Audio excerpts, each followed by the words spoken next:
और यही मुसलमानों की अलामत भी हो कि हम अपनी ज़िंदगी की इब्तिदा जो करते हैं वो अल्लाहु अकबर से करते हैं।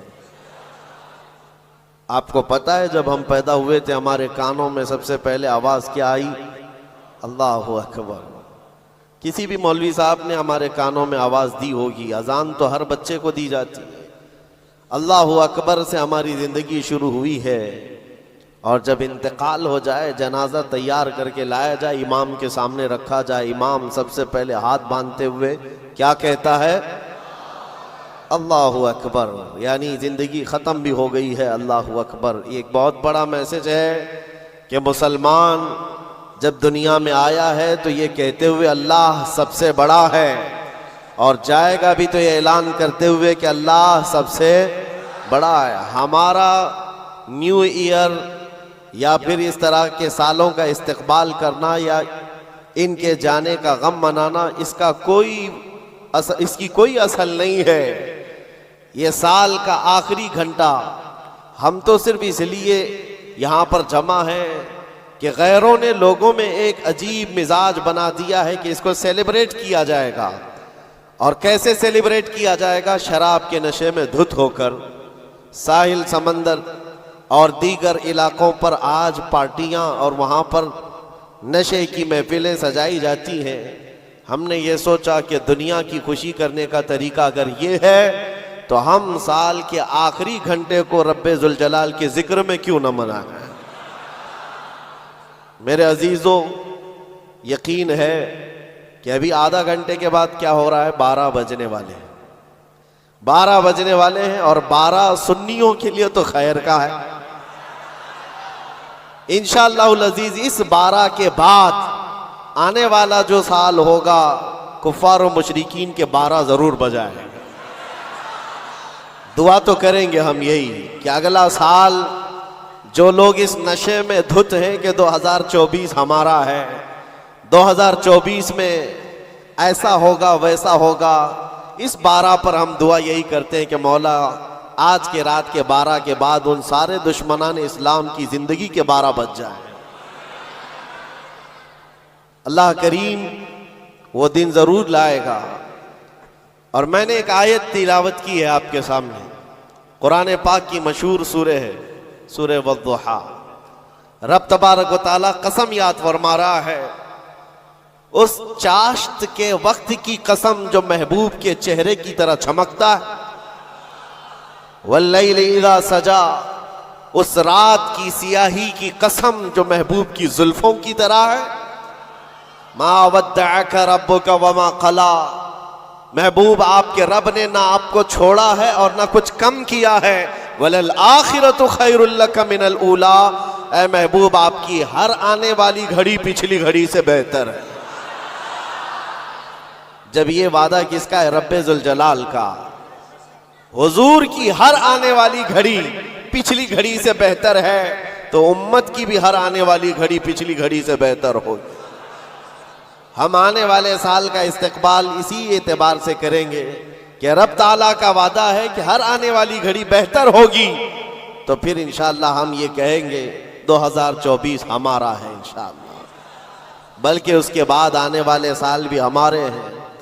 मैं गुफ्तगू की तरफ आगे बढ़ता हूँ, लेकिन उससे पहले आपको मैं बताऊँ, ऐसे डर के माहौल में, ऐसे सरासीमगी के वक्त में जहाँ लोग छोटी सी अफवाह पर भी घरों पर दुबके बैठे हुए हैं, आज मुसलमानों में ख़ास तौर पर इतना डराया गया है कि लोग सफ़र करना भी छोड़ रहे हैं।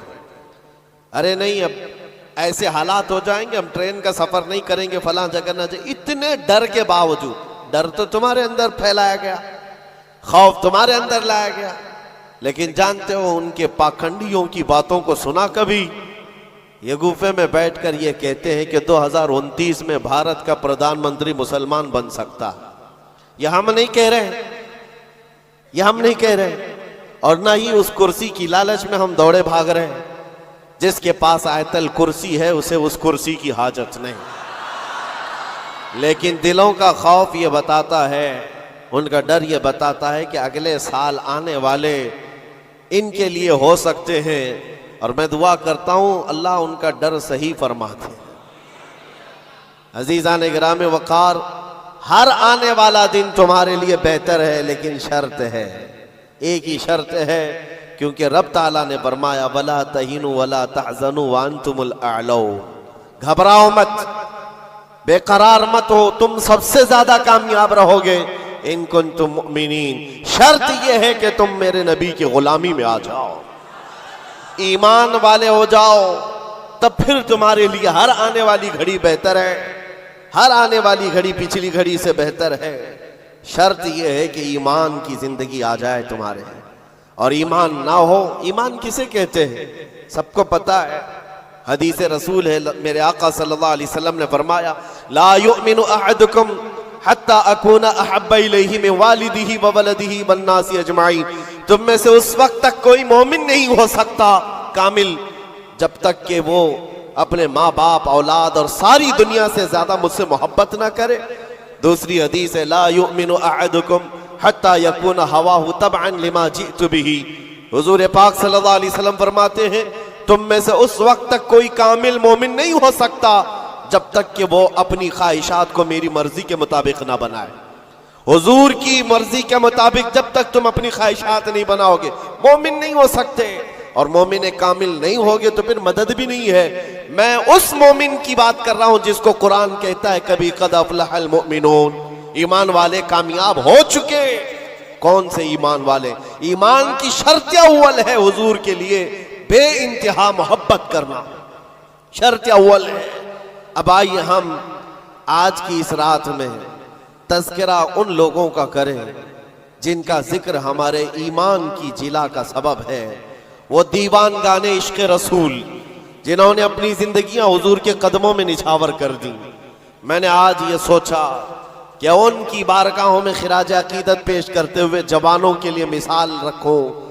आज के नौजवान आइडियल किसको समझेंगे? मेरे अजीजों, दुनिया आज बड़ी बड़ी स्क्रीनें लगाकर मुजरा करने वाले जालिमों के नाच को देख रही होगी। स्टंट करने वाले इनके सामने हीरो बन जाते हैं। मैं आज आपको उन जियालों की बात रखना चाहता हूं जो हकीकत में हीरो हैं, जो पूरी दुनिया के लिए हीरो हैं। उस बतले जलील का एक नाम काफी है, खालिद बिन वलीद। इसकी मिसाल दुनिया लाने से कासिर है। मेरे अजीजों, मेरी पूरी गुफ्तगू का खुलासा सिर्फ इतनी बात पर होगा जो बरेली के इमाम ने पुकार कर कहा था, फिर के गली गली तबाह ठोकरें सबकी खाई क्यों, दिल को जो अक्ल दे खुदा तेरी गली से जाए क्यों। आज जो गली गली घूम रहे हैं उन तक भी पैगाम पहुंचाओ, फिर के गली गली तबाह ठोकरें सबकी खाए क्यों। आ जाओ इस दरबार में, इस दरबार का जो सग भी हो जाता है, कुत्ता भी होता है, वो अपने वक्त का मुजद्दिद बन करके ये नारा लगाता है, ये नारा लगाता है, उस गली का गधा हूं मैं जिसमें मांगते ताजदार फिरते हैं। उस गली का गधा हूं मैं जिसमें मांगते ताजदार फिरते हैं। खुसरवी अच्छी लगी ना सरवरी अच्छी लगी, हम फकीरों को मदीने की गली अच्छी लगी। हुजूर ताजुश्शरिया बदरु तरीका फरमाते हैं, बुल हवस सुन सीमो जर की बंदगी अच्छी नहीं, उनके दर की भीख अच्छी सरवरी अच्छी नहीं।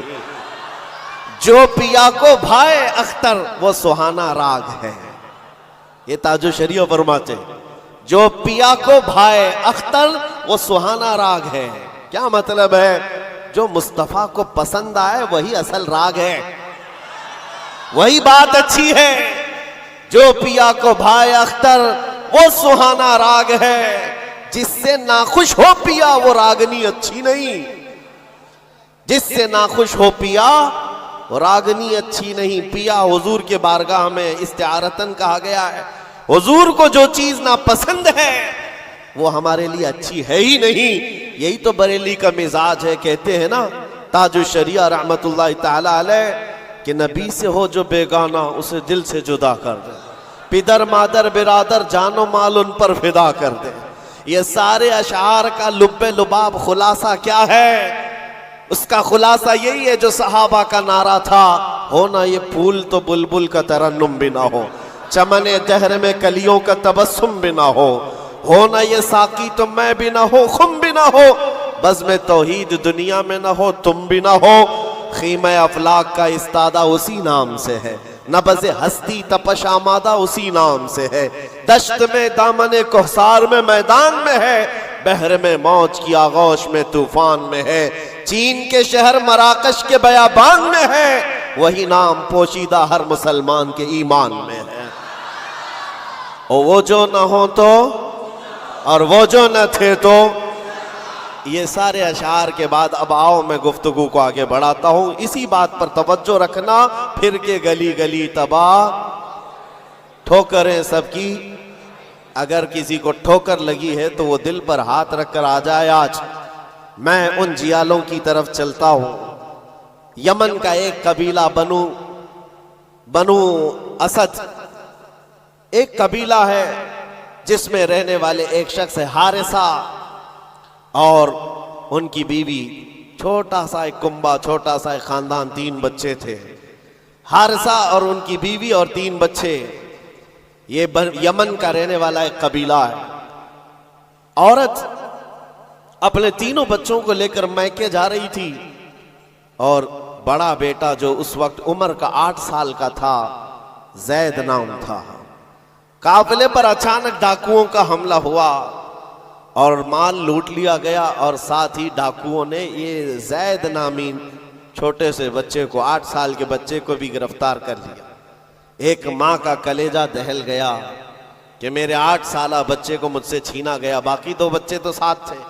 माँ की कैफियत ऐसी थी कि पहाड़ों पर चढ़ जाती, चीखती थी, और अरबी में जो अशार कहती थी, अल्लाहु अकबर, आज भी मौजूद है। यमन की रहने वाली ये खातून पहाड़ों पर जाकर पुकारती थी कि कोई मेरे जैद को देखा है तो मुझे बता दे। और जब खबर बाप को आकर लगी, बाप जान निछावर करता था अपने बेटे जैद पर। बाप की ऐसी कैफियत कि खाना छोड़ दिया, और मिजाज में तब्दीली ऐसी आ गई कि लोगों से मिलना तक छोड़ दिया अपने बेटे की जुदाई के गम में।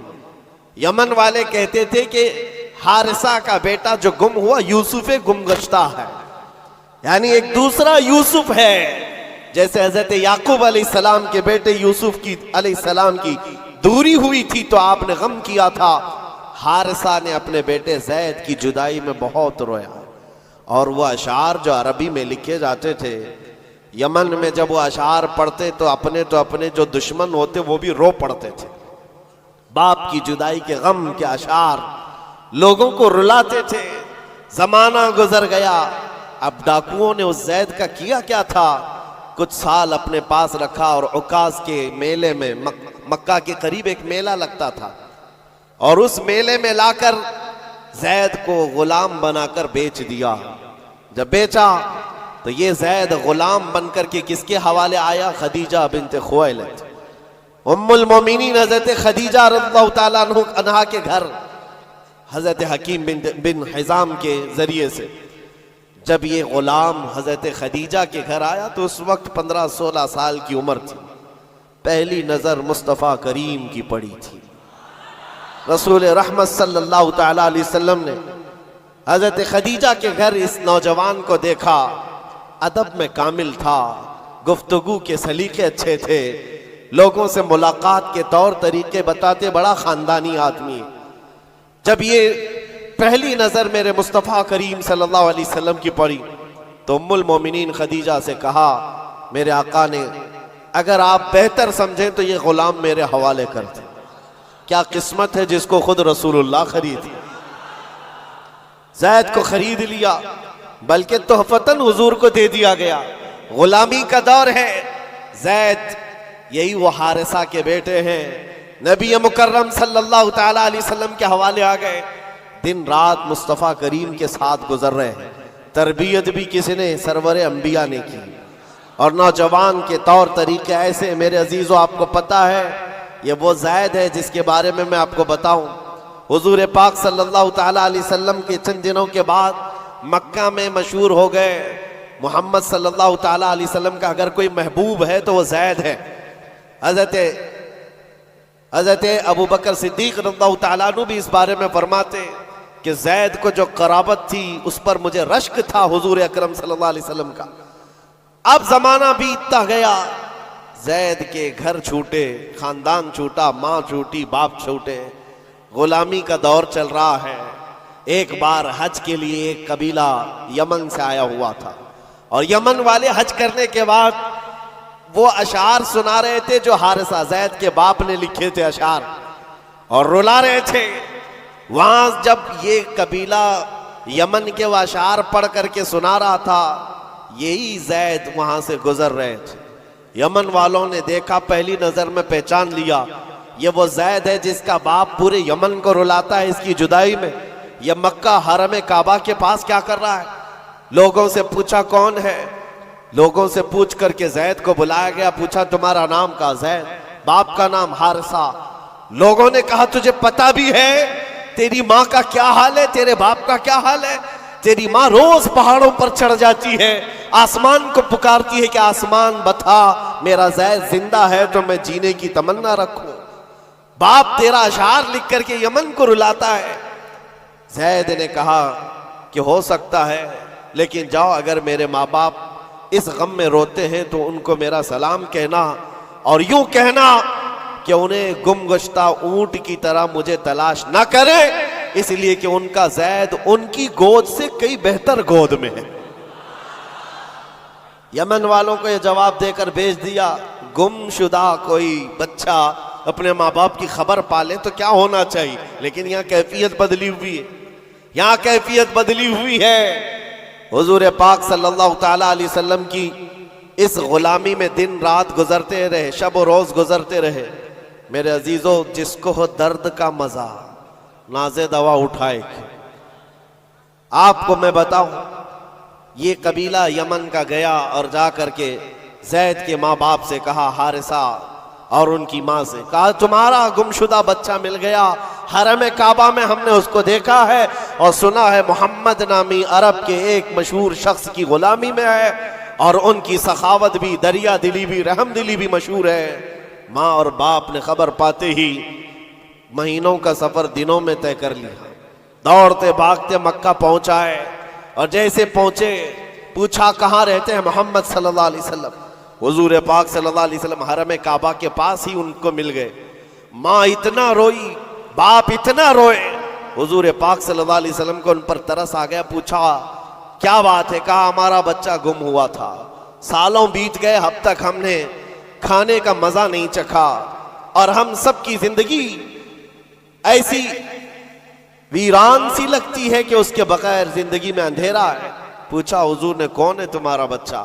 कहा उसका नाम जैद है और सुना है वह आपकी गुलामी में। हुजूर पाक सल्लल्लाहु अलैहि वसल्लम ने फरमाया, जैद तुम माँ बाप हो जैद के? कहा हाँ, अगर आप मुनासिब फरमा समझे तो हमें हमारा जैद लौटा जाए। आप अल्लाह के तरफ से सुना गया है बड़ा रहम दिल रखते हैं, हमारे लिए अपना जैद लौटा दे। हुजूर पाक सल्लल्लाहु अलैहि वसल्लम ने कहा, मैं किसी के बाप और किसी की माँ से उसके बच्चे को अलग नहीं करना चाहता, लेकिन फिर भी ये फैसला मैं जैद के ऊपर छोड़ता हूँ। वो चाहे तो मुझसे आज़ादी ले ले, बगैर किसी रकम के, बगैर किसी फिदिये के गुलामी से आज़ाद करता हूँ और तुम उसे ले जाओ, और अगर नहीं तो फिर उसकी मर्जी जो हो उस पर अमल किया जाए। फिर माँ बाप को ला करके जैद के सामने खड़ा किया जाना था। मुअर्रिखीन ने जो तारीख लिखी है, पढ़ते हैं तो आंखें आप दीदा हो जाती हैं। मेरे अजीज़ों, रसूल पाक सल्लल्लाहु अलैहि वसल्लम अपने घर ये दोनों माँ बाप को जो बिछड़े हुए बच्चे की जुदाई में रोते हुए आए थे, चचा भी साथ था, हुजूर अपने घर ले आए और उसके बाद जैद अपने कामों में मसरूफ थे। बुलाया, जैद इधर आ जाओ। आए जैद, जैसी पहली नजर पड़ी बाप पर, माँ पर, क्या कैफियत होनी चाहिए। बरसों का बिछड़ा हुआ बच्चा है, बरसों से दूर रहने वाला, माँ बाप की मोहब्बत में ये जुदाई के गम बर्दाश्त करने वाला। एक नजर उठाई, फिर नजर झुका ली और सरवरे कायनात की तरफ देखने लगे। मेरे आका ने पूछा, जैद तुम जानते हो इनको? कहा हाँ या रसूल अल्लाह, ये मेरे बाप हैं, ये मेरे चाचा हैं, ये मेरी माँ है। हुजूर ने पूछा, जैद तो फिर मिलते क्यों नहीं? बरसों के बिछड़े हुए हो, फिर उनके पास जाते क्यों नहीं? जैद ने कहा, या रसूल अल्लाह, आपके चेहरे को देखने के बाद फिर किसी के चेहरे की तरफ हम नजर नहीं उठाते। तेरे कदमों में जो है गैर का मुंह क्या देखे, कौन नजरों में जचे देख के तलवा तेरा। रसूल पाक सल्लल्लाहु अलैहि वसल्लम ने फरमाया, जाओ ज़ैद मिल लो, माँ से मिल लो, बाप से मिल लो। माँ ने कलेजे से लगाया और चूमना शुरू किया, बाप ने माथा चूमा। यह अजीब मंजर था। बहुत देर गुजर गई इनके लाड़ो प्यार के इजहार की। उसके बाद रसूल रहमत सल्लल्लाहु अलैहि वसल्लम ने फरमाया, ज़ैद तुम्हारे साथ ये हादसा हुआ था, इतने सालों तुम अपने माँ बाप से अलग रहे, अब फैसला तुम्हारी मर्जी पर है, तुम जहां जाना चाहते हो जा सकते हो। यमन अपने कबीले जाओ, अपने खानदान, अपनी माँ और अपने बाप, अपने भाइयों के पास जाओ। हजरत ज़ैद उस वक्त खड़े होकर कहते हैं, मक्का वाले ये मंजर देखने के लिए हुजूर के घर के अतराफ जमा हो चुके हैं, बहुत सारे जमा हैं। ज़ैद ने सबको मुखातिब करके कहा, ऐ लोगो हाजिरीन मजलिस, सब देखो, ये मेरी माँ है, ये मेरे बाप हैं, ये मेरे चचा हैं, लेकिन सबको गवाह बनाकर कहता हूँ मोहम्मद अरबी सल्लल्लाहु अलैहि वसल्लम की गुलामी 1000 आजादियों से अफजल है। मैं अपनी माँ के पास न जा सकता हूँ, न बाप के पास जाना चाहता हूँ, मैं हमेशा इसी दर की गुलामी में रहना चाहता हूँ। माँ कहती है, बेटा आजाद कर रहे हैं तुझे मोहम्मद सल्लल्लाहु अलैहि वसल्लम, तुझे आजाद कर रहे हैं। दुनिया में किसी को आजाद कर दिया जाए उस वक्त तो बहुत बड़ी नेमत समझी जाती थी, लेकिन तुम हो कि आजाद होना नहीं चाहते। ज़ैद ने कहा, 1000 बाप और 1000 माँ मिलकर जो अपने बच्चों पर शफकत नहीं कर सकती, वो मोहम्मद रसूलुल्लाह ने मेरे साथ किया। जैसे ही हजरत ज़ैद का ये ऐलान मक्का वालों ने सुना तो क्या रसूल रहमत सल्लल्लाहु ताला अलैहि वसल्लम ने उनको छोड़ दिया। आता है फकीरों पे उन्हें प्यार कुछ ऐसा, खुद भीख दें और खुद कहें मंगते का भला हो। हुजूर रहमत सल्लल्लाहु ताला अलैहि वसल्लम, रहमत आलम सल्लल्लाहु अलैहि वसल्लम ज़ैद का हाथ पकड़ करके ले जाते।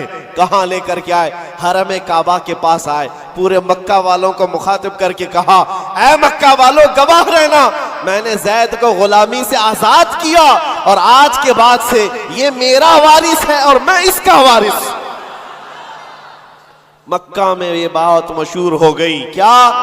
ज़ैद को ज़ैद बिन हारिसा कम कहा जाता था, ज़ैद बिन मोहम्मदुर रसूलुल्लाह कहा जाता।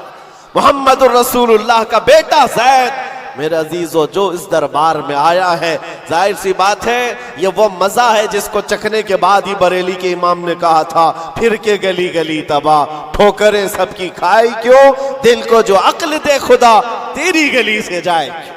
हुजूर पाक के दरबार का लुत्फ जिसने उठा लिया है फिर वो किसी और दरबार की तरफ मुंह भी नहीं करता।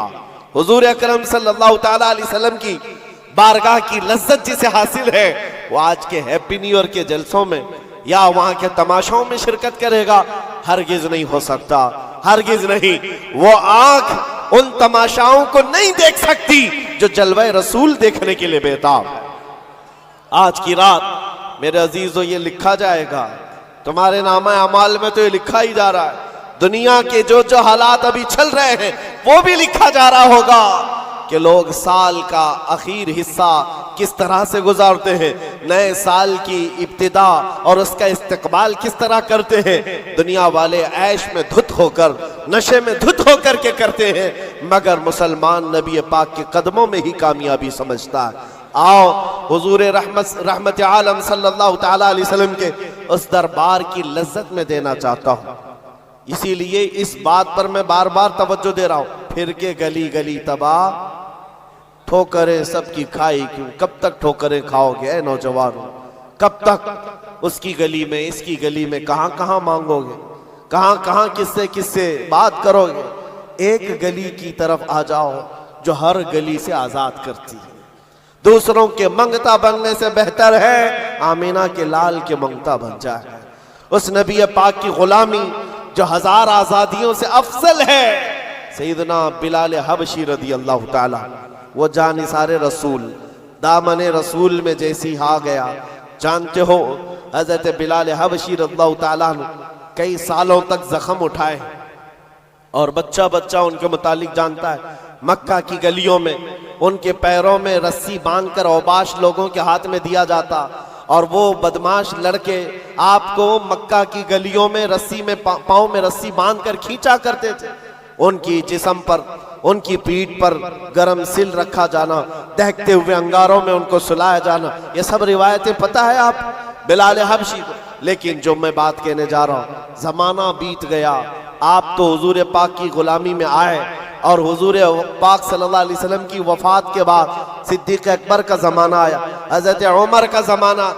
मेरे अजीजों, आपको एक बात बताऊं, जब मजलिसे अमीरुल मोमिनीन हजरत उमर फारूक रज़ियल्लाहु ताला अन्हु में हजरत बिलाल हाजिर होते, बिलाल उनकी कैफियत क्या थी, वो भी मक्का के एक गुलाम थे, हबशी गुलाम। हबशी गुलाम उस वक्त मक्का में हिकारत से देखते थे लोग, काले रंग का होता है, चौड़ी नाक का होता है। लेकिन सैयदना बिलाल हबशी की बात यह है, अमीरुल मोमिनीन उमर इब्न खत्ताब, जिसके रौब और दबदबे का हाल ये है कैसर और किसरा की फौजें थर थर कांपती हो, वो अमीरुल मोमिनीन, जिसके बू से, जिसकी सिर्फ और सिर्फ हवा से, जिसकी खुशबू से शैतान रास्ता बदल लेता हो। जब बिलाल हबशी उनकी महफिल में आते तो क्या कहकर पुकारते जानते हो? या सैयदना बिलाल, या सैयदना बिलाल, ऐ हमारे आका बिलाल आइए, ऐ हमारे आका बिलाल आइए। हजरत बिलाल कहते, हुजूर ये आपकी जुबान से अच्छा नहीं लगता, मैं गुलाम हूं, मुझे गुलाम कहकर पुकारे, आप सैयदना कहते। कौन कह रहा है सैयदना? उमर इब्न खत्ताब। किसको कह रहे? बिलाल हबशी को। सैयदना बिलाल आइए। हजरत बिलाल जब कहते, अमीरुल मोमिनीन आप ये ना कहें सैयदना, मुझको गुलाम कहकर पुकारे। हजरत उमर क्या कहते थे? आइए आपको मैं बताऊं क्यों सैयदना बिलाल कहकर पुकारता हूं। आप अपना जुब्बा उठाएं। जब वो जुब्बा उठाते, उनकी पीठ पर जो दागे हुए निशान थे, हजरत उमर उसको बोसा लेते थे और चूमते थे और कहते, ऐ बिलाल, जो रसूलुल्लाह की मोहब्बत में जख्म तुमने खाए, वो जख्म हमने नहीं खाए हैं। जिसको हो दर्द का मजा, नाज़े दवा उठाए क्यों। अजीज़ा ने गिरामी वक़ार, मकाम और मर्तबे में वही बुलंद था जो दरबारे रिसालत मुआब का और उस गली का गधा बन करके पूरी जिंदगी गुजारता रहा। एक दो नहीं, कई मिसालें आपको मैं बताऊं।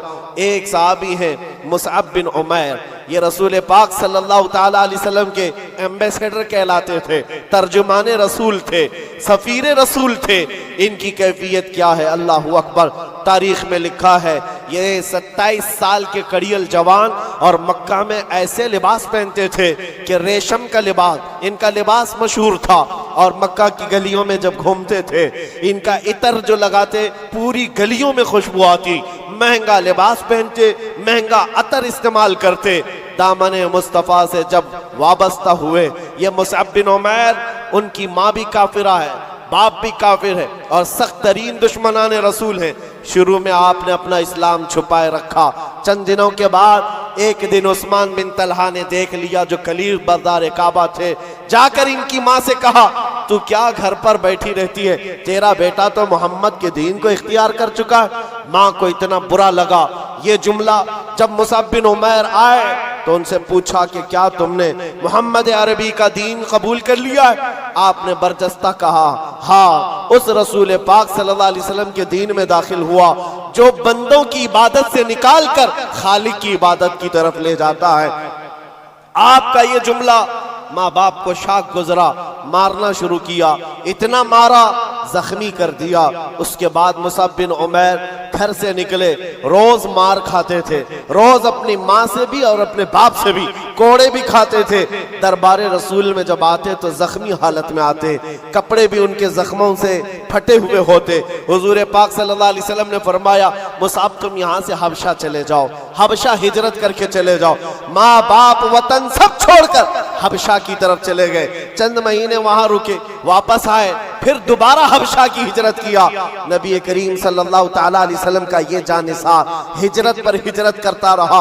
एक वक्त ऐसा आया था कि नबी पाक सल्लल्लाहु ताला अलैहि वसल्लम ने मदीने हिजरत करने से पहले अपना सफीर बनाकर किसी को भेजा था तो मुसअब बिन उमैर थे।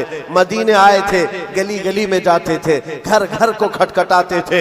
एक साल के अंदर 73 सहाबा को मदीने के वो हुजूर के पाक की बारगाह में लाकर गुलाम बना दिया था।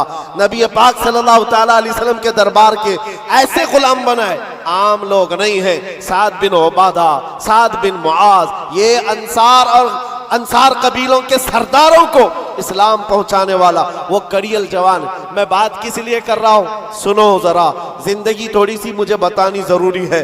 वो मुसअब बिन उमैर जो रेशम का लिबास पहनता, जो महंगे ऊद और अतर इस्तेमाल करता, दामन मुस्तफा में आया है, हिजरत पर हिजरत है, वतन छूटा है, कभी हबशा के चक्कर, कभी अफ्रीका के चक्कर, और उसके बाद कभी यसरब, यहां पर आप आकर आबाद होते रहे। जब रसूल पाक सल्लल्लाहु तआला अलैहि वसल्लम मदीने तशरीफ लाए थे, अल्लाहु अकबर, इस्तिकबाल करने वालों में सबसे आगे बढ़कर मदीने वालों को जो बताया था, कौन था जानते हो आप? हुजूर जब तशरीफ ला रहे थे, मदीने आ रहे थे, हजरत अबू बकर सिद्दीक अपना कुर्ता उठा करके लोगों के यानी हिला हिला कर झंडा बनाकर बता रहे थे, हुजूर पाक सल्लल्लाहु तआला अलैहि वसल्लम ये मेरे आका हैं।